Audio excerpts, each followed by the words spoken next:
Channel সাবাস daily ব্লগসে। কেমন আছেন আপনারা সবাই? আশা করছি আপনারা সকলে অনেক বেশি ভালো আছেন। আমি আল্লাহর রহমতে অনেক বেশি ভালো আছি।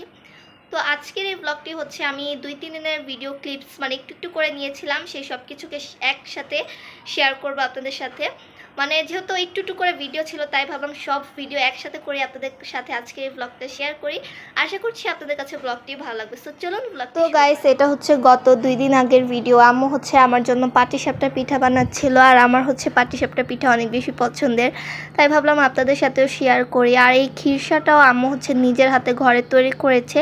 আপনারা যদি কেউ রেসিপি চান তাহলে আমাকে অবশ্যই জানাবেন, আমি চেষ্টা করবো আরেকদিন আম্মুর এই পিঠার রেসিপিটা দেওয়ার জন্য। আমার আম্মুর হাতের এই পাটিসাপটা পিঠাটা আমার অনেক বেশি পছন্দের, গরম হোক শীত হোক, মানে আমার যখনই ইচ্ছা করে আসলে আমি আম্মুকে বলি, আর আম্মু হচ্ছে আমার পছন্দের জন্য তৈরি করে দেয়। তো এখন হচ্ছে আম্মু ভিতরে খিরসাটাকে দিয়ে পিঠাটাকে উল্টিয়ে নিচ্ছে। আর মাশাআল্লাহ পিঠার মানে মিষ্টিটাও অনেক বেশি ব্যালেন্স ছিল, আর পিঠাটাও খেতে অনেক বেশি মজাদার হয়েছিল। আর ননস্টিক পাতিলটা নেওয়ার কারণে হচ্ছে পিঠাটা উল্টাতে আরও বেশি সুবিধা হচ্ছিল, কারণ পিঠা দেখা যায় অনেক সময় পাতিলায় লেগে যায়, কিন্তু ননস্টিক পাতিলা হলে আসলে এটা অনেক বেশি ইজি হয়, যেহেতু অয়েল বেস থাকে মানে এই পাতিলাটায়।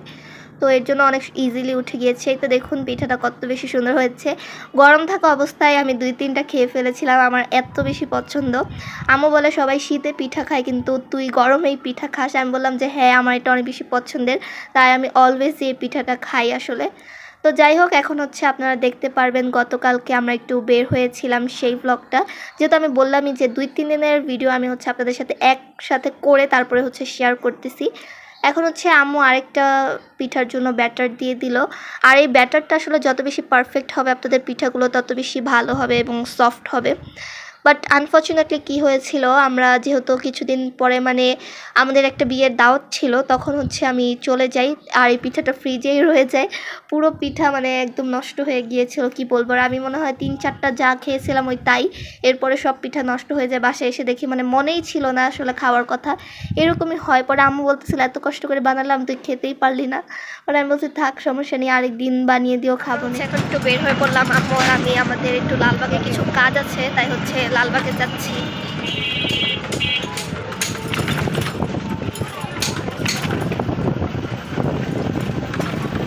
এখন হচ্ছে আমি একটু আমার রাত্রের ডিনারের জন্য বেক পাস্তা তৈরি করব, তাই হচ্ছে আমি এখন সব কিছুকে রেডি করে নিয়েছি। আর এই যে চিকেনটাকে মেরিনেট করে নিয়েছি। আজকে হচ্ছে আমি চিকেনগুলোকে একটু বড় বড় টুকরো করে কেটে নিয়েছি।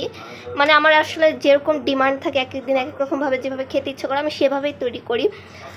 তো এই তো এখন হচ্ছে পাস্তাটাকে আগে সিদ্ধ করে নিই। পাতিলে আমি পানি দিয়ে বসিয়ে দিলাম, যেহেতু পাস্তাগুলোকে সিদ্ধ করতে হবে। তো এখানে হচ্ছে আমি লবণ আর তেল দিয়ে তারপর পাস্তাগুলোকে সিদ্ধ করে নিই। আমার পানিটা হচ্ছে সম্পূর্ণভাবে বয়েল হয়ে গিয়েছে, এখন হচ্ছে আমি পাস্তাগুলোকে দিয়ে দিব।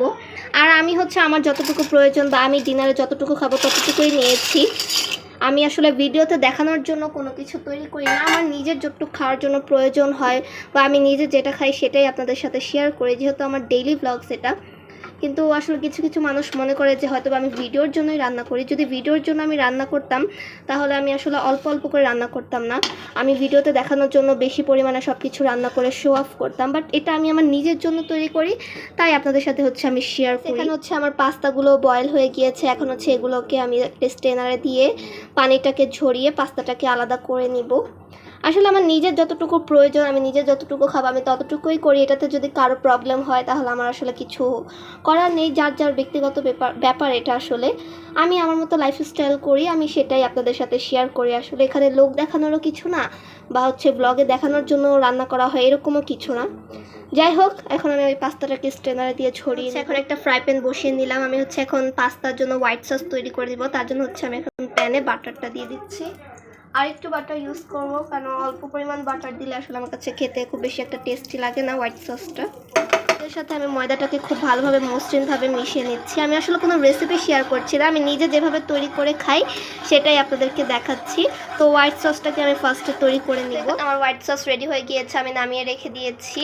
আর এখানে হচ্ছে আমি পাস্তাগুলোকে বানিয়ে নিব, তারপরে হচ্ছে হোয়াইট সসটা পরে অ্যাড করবো। আসলে আমি নিজের মতো করে তৈরি করছি, কোনো ডিটেলস আসলে রেসিপি আমি শেয়ার করতে পারি না, তাই আপনাদের সাথে আমি রেসিপি শেয়ার করি না। আসলে যেভাবে আমি নিজে তৈরি করি সেটাই আপনাদের সাথে আর কি দেখাই। চিকেনটাকে দিয়ে দিলাম, চিকেনটাকে হচ্ছে আমি ভেজে নিব সুন্দর মতো। পাস্তাগুলোকে দিয়ে দিব। আমার মশলাটা কষানো হয়ে গিয়েছে,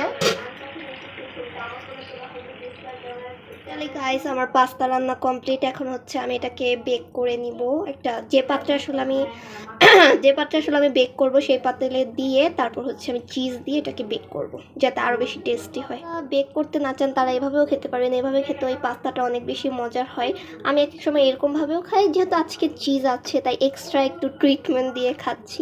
ফাইনালি এত কষ্টের পর রেডি হয়ে গেল আমার বেক পাস্তাটা। লুকটা দেখেন জাস্ট এত বেশি ইয়ামি লাগতেছে। আশা করছি খেতে অনেক বেশি মজা হবে। এই তো দেখেন চিজটা কত বেশি স্টিকি, মাশাআল্লাহ। আসলে আমরা অনেক কিছুই খাই, সব কিছুই পড়ি, সব কিছুই করি, জাস্ট আপনাদের সাথে সব কিছু শেয়ার করা হয় না, কারণ কিছু কিছু মানুষের নজর আসলে অনেক বেশি খারাপ, যার কারণে হচ্ছে আমি সব কিছু শেয়ার করি না ব্লগে। বাট সব কিছুই আলহামদুলিল্লাহ আমাদের আর যতটুকু সামর্থ্য আছে আমরা ঠিকমতো নিজেদের জীবনকে চালাতে পারছি, নিজেদের শখ ইচ্ছা খাওয়া দাওয়া সব কিছু নিয়ে আলহামদুলিল্লাহ আমরা খুবই ভালো আছি। আমার ফ্যামিলি নিয়ে আমি নিজের যে বিজনেস আছে কেকের, ছোট একটা বিজনেস, বাট তাও আমি আলহামদুলিল্লাহ অনেক বেশি হ্যাপি আছি। কিন্তু সব কিছু আসলে সোশ্যাল মিডিয়াতে শেয়ার করা হয় না, আর এই প্ল্যাটফর্মে সব কিছু শেয়ার করা যায়ও না, নিজের একটা পার্সোনাল লাইফ বলেও কথা আছে। তো যাই হোক, আজকে ব্লগে অনেক কথাই বললাম। আশা করছি আপনাদের কাছে আজকে ব্লগটি ভালো লেগেছে। ব্লগটি ভালো লেগে থাকলে please like comment share and subscribe করে আমার পাশে থাকবেন, আমাকে সাপোর্ট করবেন। আর যদি আপনাদের কাছে পাস্তাটি ভালো লেগে থাকে তাহলে আপনারাও চাইলে বাসায় ট্রাই করতে পারেন। আল্লাহ।